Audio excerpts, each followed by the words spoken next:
Hi there, Dr. Gary here on the road. We sell dental practices nationwide. We are dental practice brokers. I was a dentist for 25 years, and now for 15 years, we're doing the dental practice brokerage nationwide. Today's topic is buyer of a dental practice holds up the entire transaction because one financial document has not been received. We'll get into this. As you know, we have 10 employees now. We opened up 25 states are in. Just opened up Colorado, Alabama, Tennessee, Louisiana, North Carolina. Quite a few of them. And we're available to you 363 days a year. We take off Christmas and Easter. So essentially, you can reach us all the time.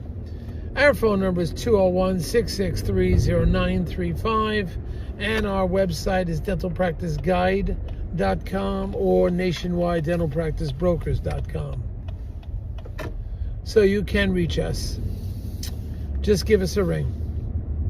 Now, everything you're about to hear is for entertainment purposes only. Okay. And on top of that, if you're thinking about selling to one of those DSOs, give us a call. That is the corporate dentistry. We work with them all the time. We're independent of them, but we know how to work with them. We know who they are. We basically work with about 140 of them across the United States, and we know characteristics about each one that can help you. And also, we have the inside track on a lot of them, what's going on with them, financial problems, employees leaving, them not growing anymore. They will often pay our commission, so there's no commission to you. And on top of that, when you sell a practice with us and it's over $1 million, we will reimburse your legal fees based on some minor criteria at successful sale. And that's for any practice we sell at over $1 million. If it closes successfully, we'll do that. We've been doing that for a while based on some minor criteria. So ask us about that. Now, today's topic is this guy, this doctor. By the way, it's freezing in New Jersey today. I think it's 9 degrees. I can't wait to go on the next trip. Whew, I'm going on an 8-day trip, 7 days, 8 nights. We'll see how that is. I'm going to try it out on a large ship, Wonder of the Seas. I'll check out the facilities, the meeting room capabilities, what the suites look like, how many I could fit in the suite, what the accommodations are like, what the charges are like, etc. And each day, as you know, we'll have a meeting with the professionals, topic of buying and selling dental offices. It's going to be fantastic. So we have a great one coming up, by the way.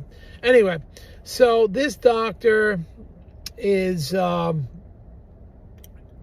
up the entire process of buying a dental practice because one financial document is not in. He will not permit his attorney to go forward in the process, and he's the buyer, of negotiating a contract. This is like totally ridiculous. Buyer has no clue what they're doing.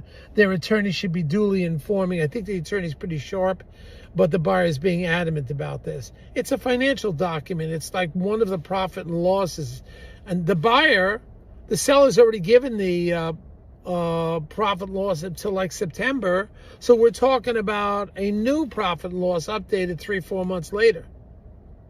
I mean, you don't do this. Now, normally what the banks would do if they needed this document, they'd progress forward, go towards a closing table, contracts created, title work done, all that, or, research done. And they'll say, well, look, you got right before closing, we'll at least need that document, but it's not going to impede our progress forward. This buyer, being very green, says, oh, no, we're not going forward because he doesn't have, or she doesn't have, this document, which is 4 months later than the previous profit and loss they had, showing how much money the place made. Buyers holding up the entire process. We're going to lose. Now in New Jersey or whatever, some states, you have to not only do your contract, create the contract, you got to send it into the state of New Jersey. You're going to lose another 10 days. So we're already behind because the contract is not created because the buyer won't let it happen. Then we'll lose 10 days while the state processes the contract. Who's going to lose in this? Buyer's going to lose. Buyer's foolish. I try to talk to the buyer. It's ridiculous. And they say, well, all it is a profit and loss. And, hey, it's more than that. That would be the CPA. The CPA of the seller has to create it. It's, not easy overnight. He has to go over all records and everything. And the seller does not have everything on QuickBooks, so he can't just produce it. And the buyer's tying up everything. Buyer will lose 2 to 3 weeks of owning the practice. 2 to 3 weeks. Now, what does that mean? Well, you got a practice that's grossing $500,000-$600,000, and you lose, and you figure you're going to have a 35% net from that. Figure it out what you're going to lose every month. So every week you delay, that's what you lose. So it was a foolish move on the buyer. And also, what happens too, you lose the confidence of the seller.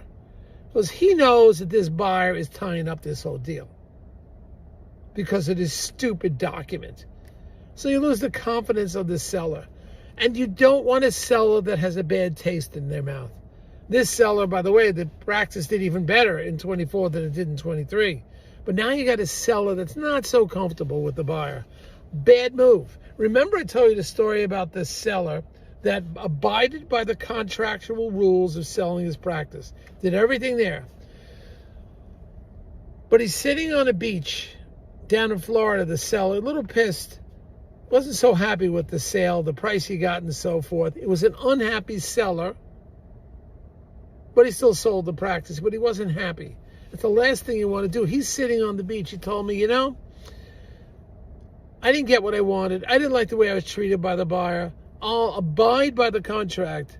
But, something's going to come up in the future. I don't know what it's going to be. I could tell the buyer about this patient or that patient that may be wanting a big bridge or something that talked about it in the past.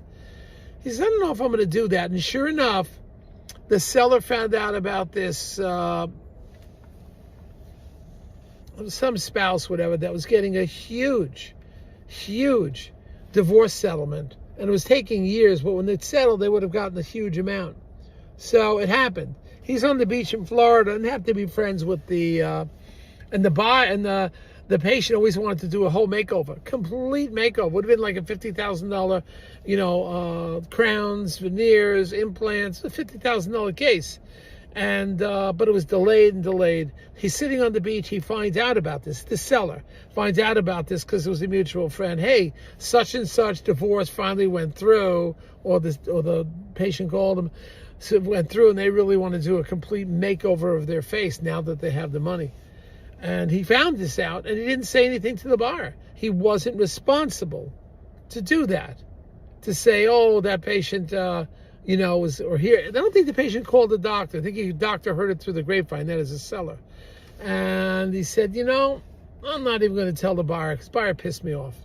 So there's little things like that, not contractually bound to do anything, the seller, abided by the contract, but pissed the seller off. Be very wary of that. A lot of buyers come in, they're like the smartest guy or gal in the room, like a cowboy, they know everything. Attitude, be careful with that. Come in, be a little humble. It's my message. Treat that seller well. Seller will abide by the contract, but try to get the seller so they really like you. They really want you to be successful. Beyond what the contract says. Believe me, you pay a dear price as a buyer. When you try to cheap out in something here or there, or do something that's sort of quasi-unethical, quasi to the seller, it'll work against you. All right, team, we're on the road here. We hope at the end of the week be going on the next cruise where we're going to check out cruise ship for our cruise in a year. And we'll see everything about the cruise ship. all its facilities, going on a 7-8 day if my next seminar attendees would like one that long, what the cruise ship facilities are like, what the ports are going to be like, what our timing is like, when we can have our meetings, when we can have our dinners, when we can get our get-togethers. It's going to be great. We should be getting, of course,